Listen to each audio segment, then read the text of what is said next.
Hi friends, I am Dr. Varun Deshmukh, and in this video I am going to discuss about the finances for medical professionals, especially doctors. I myself, being a doctor, have faced these problems in my early days, and I am sure that all of you might have faced these same problems in your beginning of your career. Unfortunately, when we choose science as a subject in the school, we are gradually taken away from commerce, and when we enter MBBS, probably our touch with the commerce is completely lost. And as we go deep into the studies, we are completely lost with the commerce and finance aspect. So when suddenly we enter practice and we start earning a little bit of money also, we don't know how to handle money. Sometimes we do not manage our earnings well, and at some point we get a shock that okay, since these many years I have been earning and I don't have any savings, or sometimes we end up comparing with other peers or other colleagues who are not in medical profession, and we realize that okay, probably I'm staying way behind my other peers. So at that point we get a shock. So through this video, I have tried to create more awareness. I am not a commerce person, and whatever I am describing is just the basics, and most of these things I have also come across in my early career, and through trial and error I have learned, and over the time I have refined the process. I hope it becomes helpful to you, and you get an advantage at the beginning of your career. So first of all, you need to understand what is wealth. So wealth is, as per definition, wealth is abundance of valuable possession of money. So if you have valuable possession or money in abundance, that means you are wealthy. So not just money, other things are also they come under wealth. So these include money, as we discussed. These include property, land. These include gold as well. Suppose you have a car, mobile, fancy gadgets. These things are not wealth. These are your depreciating assets. So be clear about the difference. So those things which are going to appreciate over time and their value is going to increase over time, you can consider those as wealth, and not your consumables or your cars and fancy bikes and mobiles and latest gadgets. So keep that thing clear first of all, that what is wealth and what is not. And the second thing is, what is inflation? So inflation is a decrease in the purchasing power of money or currency. So say you can buy certain thing with 100 rupees at present. Currently India's inflation is around 6.5%. So after 1 year, the same thing can be bought with 106.5 rupees. So 6.5 rupees will be added per 100 rupees. Now after 1 year, again as per the inflation, the price may further go up to 113 rupees or so. So every year, because of the inflation, the purchasing power becomes less and less. So inflation is also something which is very important, and we have to keep in mind. So whenever you invest money for creating wealth, you should be aware that there is also going to be inflation over the time. And if you are planning for a 10-year or 20-year investment, at the end of that period, the inflation also has to be taken into account, and the income taxes also have to be taken into account. So if you earn in spite of inflation and after paying income taxes, then you can say that okay, you have earned and you have created wealth. The investments that you make to create wealth can be divided into two categories. One is equity related, and second is not equity related. So equity related include direct exposure into stock market through mutual funds, national pension scheme, unit linked equity plans. Non-equity related include your fixed deposits, your PPF, national savings certificate, your bonds, gold, property, land, etc., your senior citizens saving schemes. So these are the probably the instruments which are, or your post office schemes. These are not equity related. So as you can understand, equity related have got a very good prospects of giving you good returns, but the returns are not fixed. Equity non-related will assure you, in most of the situations, will assure you a fixed return, but the returns will not be as good as equity related instruments. The problem with equity related instruments is volatility. So you may not get the desired sum at the end of certain period, and based on the performance of the stock market, your return will vary. So that risk is there. The higher the risk, the more the chances of good return. So that simple principle applies there also, which you have to keep in mind. Generally, at an early age, you tend to have a more appetite for risk, because you have a long career ahead, and there are good chances that even if you make a loss on a short-term basis, eventually you are going to earn and cover up that loss and probably create more wealth. So I would say probably at 25 years of age you can take higher risk and you can go into equity and probably put your 80% of savings into equity and 20% into non-equity, and at the end of your career, probably at 55 or 60 years of age, probably your share in equity should go down and it may then be at 20 or 25%, and the rest should be non-equity, which have less risk but the returns might also be less.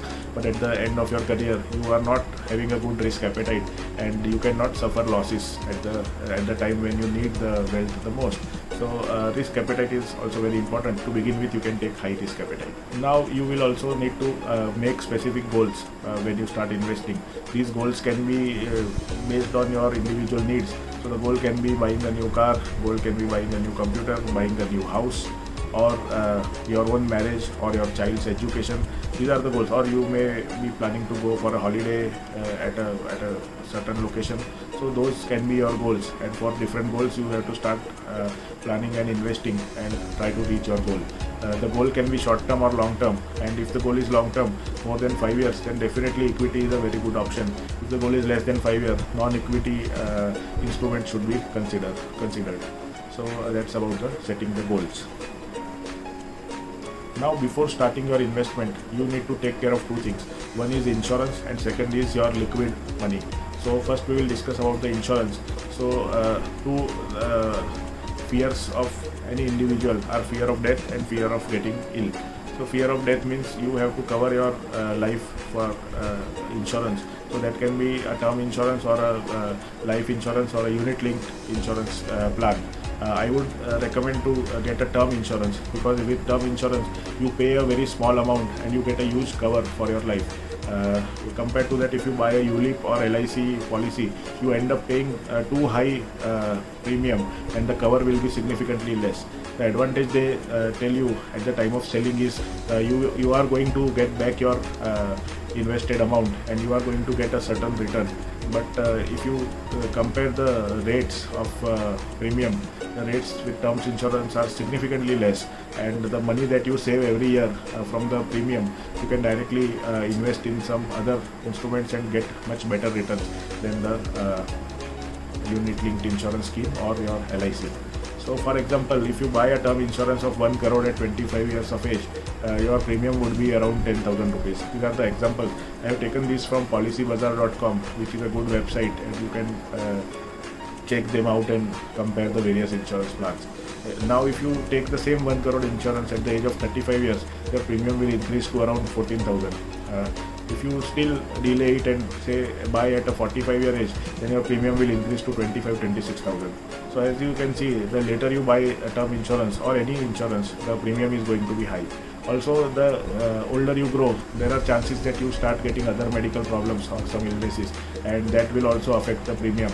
So it is always better to buy term insurance at a young age, at 25, 27 age, when you start earning, and when people are dependent on you, on your income. That is the time when you should buy term insurance. How much cover to aim for? So roughly 8 to 10 years of your annual salary should be your covered amount.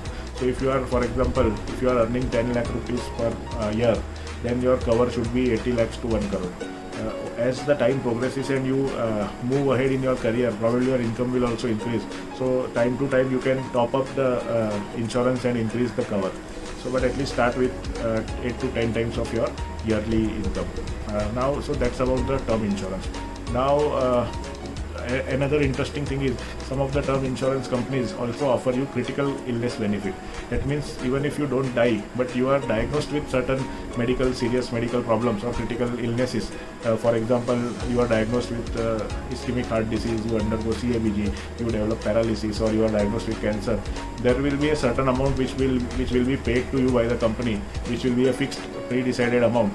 So if you take a critical illness cover, this amount will also be given to you. So if you are buying a new term insurance, try to get this critical illness also covered, so you can take more advantage. How long to continue the term insurance? Probably till you are earning and till you have dependents in your family. So probably till the age of 60 or 65 years, you should continue with the term insurance. Then you can stop it. Now second thing is health insurance.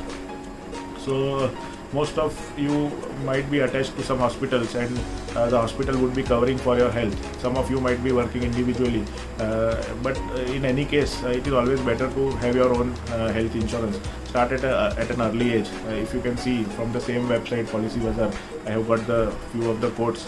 So if you start at 25 years, probably your health insurance sum would be somewhere around 6,000-7,000 rupees for a 10 lakh rupees cover. I would suggest you to have at least 10 lakh rupees worth of health insurance per individual, and based on which city you are living in and how are the medical expenses, you may have to increase the cover. And preferably if you buy at a younger age, you may not have medical illnesses, and probably it will be cheaper to buy health insurance. Always remember that when you buy insurance, don't hide important details like you are a smoker or you are suffering from certain diseases, because if you lie at the time of buying, there won't be a problem, but when there is time to claim this claim the amount, sometimes the company may find out and your claim can get rejected. At that point, you may not be alive, or you may be in the hospital and you may be sick, and you may not get the claim settled easily. So it's always better to be transparent and honest at the beginning itself.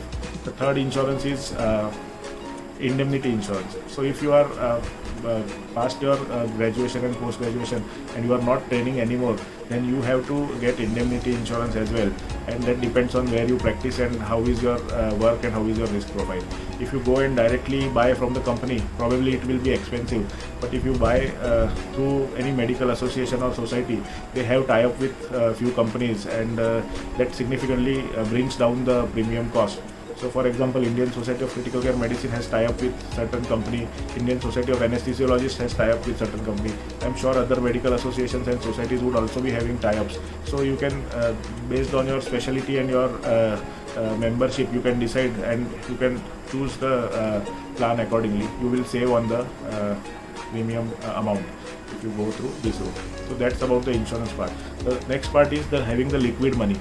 So my personal opinion is at least for 4 to 6 months worth of expenses should be there with you, and it should be easily available. For example, every month you might be spending on food, grocery, fuel, travel, house rent or home loan EMIs. So these are the expenses, or school fees or various other fees. These are the expenses which are going to recur every month. So in case you change your job or you lose your job or you don't get a timely payment, it should not happen that within 1 month you are in need of money and you start searching for loans. So instead of that, always keep 4 to 6 months worth of your monthly expenditure as a liquid form. So either in a fixed deposit or in your savings account, which can be easily redeemed within 1 or 2 days, and you can utilize it for your needs. So once you have taken care of your insurance and your liquid amount, the rest amount that is with you should be utilized for your investment. So I would say roughly around 25 to 50% of your monthly income should go into investment based on what are your other expenses and what are your savings. So now we will discuss what are the various instruments. So direct equity is the most attractive instrument. When you buy a stock of any company, you buy a certain share of that company and you become owner of that company. So then in future, however that company performs, you will also get profit or loss based on the performance of the company. In India, these things are regulated, and they are regulated by the SEBI. So there are two stock markets, Bombay Stock Exchange and National Stock Exchange. Both have their indices. Bombay Stock Exchange has a BSE Sensex, National Stock Exchange has Nifty. There are 30 companies in the BSE and there are 50 companies in the Nifty, and the highest biggest sized companies are the top 50 companies. The various companies, those are listed, thousands of companies are listed in the stock market. They are divided into 3 categories: large cap, mid cap and small cap. As the name suggests, based on their size in terms of rupees, they are divided into large, middle and small sized companies. So large companies have more stable management, have a better track record, and generally they don't get you into more losses unless the whole market or the whole sector crashes. The mid and small companies have a high chances, high volatility and higher risk, but the mid and small companies have more potential as well at the same time. So they can give you handsome returns, but at the same time they can give you bigger losses also. So according to your risk profile, you can invest in these various companies. As a beginner, it is very difficult to directly put money into stocks, and you may not have idea. So probably the best thing for a beginner would be to invest in mutual funds. What are the mutual funds? Mutual funds are also instruments which invest into the stock market predominantly, but here there is a mutual fund manager who is an expert in finances, and various companies have hired various experts and they have created mutual funds. And when you invest certain amount, this expert will buy various stocks through their fund, and you will have part of various stocks in your portfolio, but they will be through the mutual fund. So if you buy one unit of any fund, you will buy certain number of shares of various companies in that one unit. So in mutual fund, your decision making is taken care of, and some expert is guiding, so there are chances that you will not make loss. Mutual funds are having various categories, so large cap, mid cap and small cap mutual funds, multi cap or flexi cap mutual funds which have combinations of all these, index mutual funds which invest in the index. So whichever companies are there in the index, the manager will invest in those companies. Or sectoral mutual funds, so auto sector or chemical sector, pharma sector. So based on various sectors, the mutual fund will invest.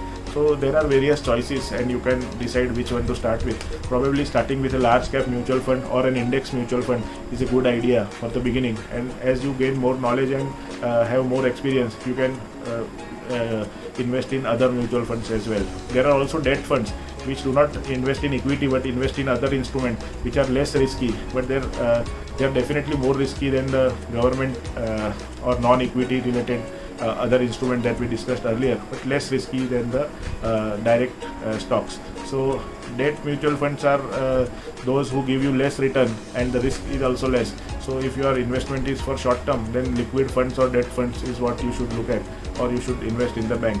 If you are looking for more than 5 years period, definitely invest in the equity mutual funds. So that's about mutual funds. Now I also want to tell you about the SIP. What is SIP? SIP is systematic investment plan. So every month at a fixed date, you invest certain amount of money into a certain mutual fund, that is SIP. So you fill their form, sign the mandate and give it to your bank, and the bank will confirm that, and then every month at a certain date, your fixed amount will be debited from your bank and it will be deposited in the mutual fund. The advantage of SIP is the monthly amount is small, so it does not pinch you very hard, and still at the end of a year you would have invested a substantial amount. So that is the advantage. Also the other advantage is, since the market is fluctuating up and down every day, at some point you buy at a higher rate, at some point you buy at a slower rate. So it will average out your risk, and probably over long term it will give you on an average same number of units of mutual fund. So that is another advantage. Now probably 500 or 100 rupees is the minimum amount that you can start with. So don't worry if you don't earn much at the beginning. You can start with as low as 500 rupees every month in various schemes, and you can start. You might be thinking that what is the difference if I start late when I start earning more? Won't it be better? So for example, I am sharing this screenshot. These are the SIP calculators which are easily available online, and you can see yourself. So if you invest at an age of 25 years and you invest for 20 years, just 500 rupees, and you consider a rate of return of 10% per year, then at the end of 20 years you would have invested 1,25,000 rupees, and you would have earned around 2,80,000 rupees, and your return would be somewhere around 3.7 lakhs or something. So over 20 years you would have earned this much. Now suppose the same person, another person who has started investing at an age of 35, but he says I am earning more, so I will invest double the amount. So that person invests 1,000 rupees per month for the next 10 years. So at the age of 45 years, this person would have invested 1,20,000, the same amount, but the return, counting it as 10%, the return will be just 86,000, and the total sum will be just 2,06,000 rupees. So if you compare both, the person who invested half the amount for double the duration has earned significantly more. Now in a realistic scenario, if you invest 5,000 rupees a month for a period of 20 years and rate of return, if you calculate at 12%, at the end of 20 years that amount will, can you imagine, that amount will mount to almost 50 lakh rupees. So that is a huge amount, and 5,000 is nothing. So that's the beauty of investing over time. This is the compounding, and we have learnt it in the school also, but we have not learnt it in the context that I am talking to you right now. So compounding happens when you give time to your investment.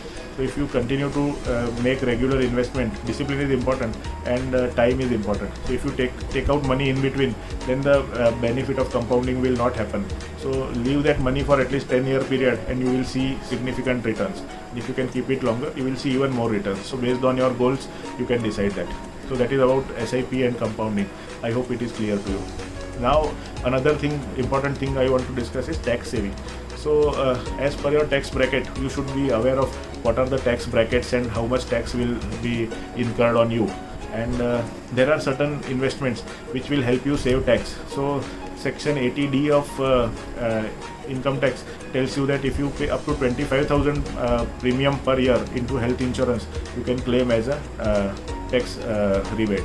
And section 80C will tells you that up to 1.5 lakh rupees of investment in certain instruments, you can claim the tax rebate from the income tax department.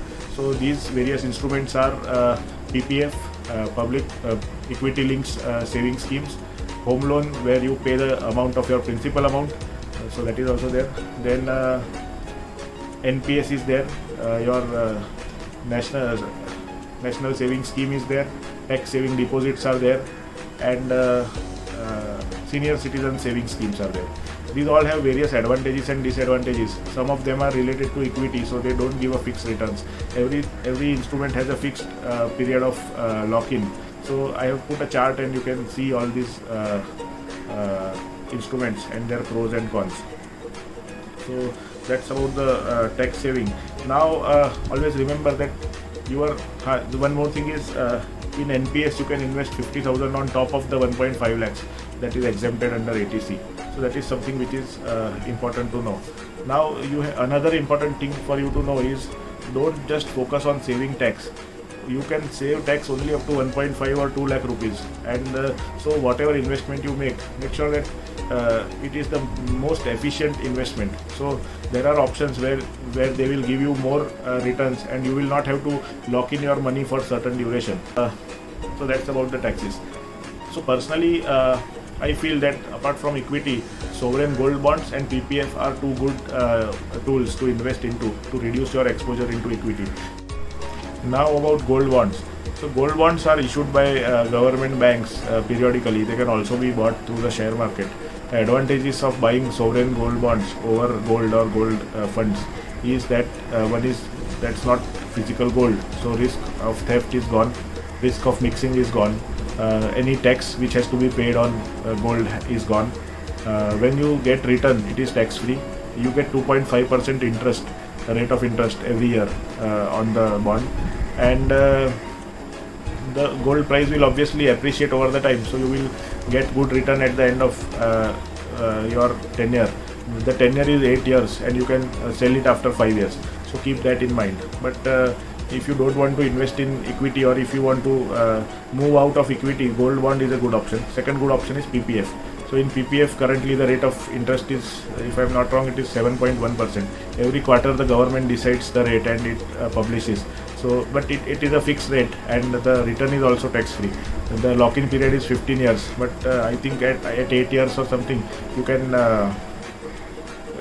take some part of money. So PPF is also a good option. So I would personally suggest to invest in stocks or mutual funds predominantly at younger age, and less amount in gold bonds, sovereign gold bonds and PPF. The other instruments are also there. Now about the credit score. So when many of us, when first time we go to a bank for taking loan, be it a house loan or a car loan or anything, we come to know the concept of credit score, and that is the first time perhaps we know about it and we are having no clue about it, and many times we end up paying higher interest rate because of our poor credit score. Credit score is something which is important and I will discuss it here. Credit score or CIBIL score is in the range of 300 to 900, 900 being the best and the lower being worst. All the lenders generally prefer a score of 750 or above. The higher the score, the better the chances of getting a good deal or less rate of interest. 4 factors will determine your credit score: your payment history, your credit exposure, your credit type and duration, and other factors. How you can improve your score? So these are the points which will help you improve your credit score. First is don't make irresponsible payment. Don't miss out on your timely payments. If you miss your payment due date, then your credit score will go down. Don't utilize high credit. Suppose you have a credit card. If your limit is 1 lakh rupees, you should use up to 30%, 30-40% of your limit. If you use higher than your limit, then that gives an impression that you need you need more credit, and that does not give you a good score. The third is don't have outstanding debts. So whatever debts you have, try to pay them on time and finish them off. Other outstanding debts also has a bad influence on the credit score. The credit cards have a option of paying minimum due amount. So don't choose that option. Always finish off the bill completely, because paying minimum amount also has a negative influence on your credit score. When you make multiple credit applications at the same time, that also indicates that you are in desperate need, and that does not go well on your credit score.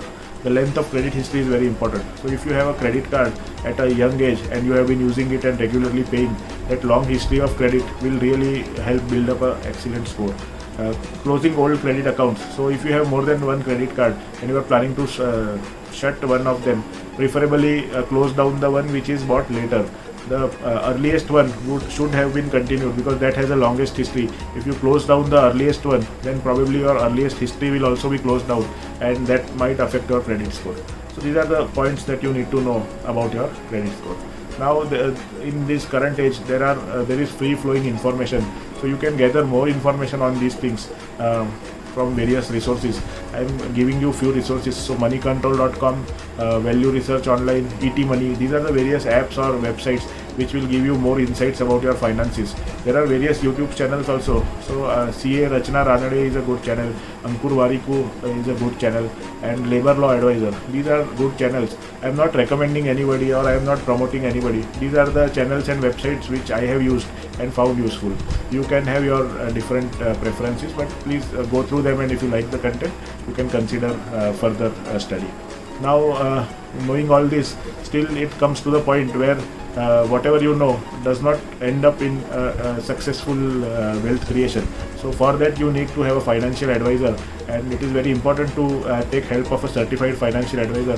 Discuss your goals, discuss your earnings, and make a plan of investment.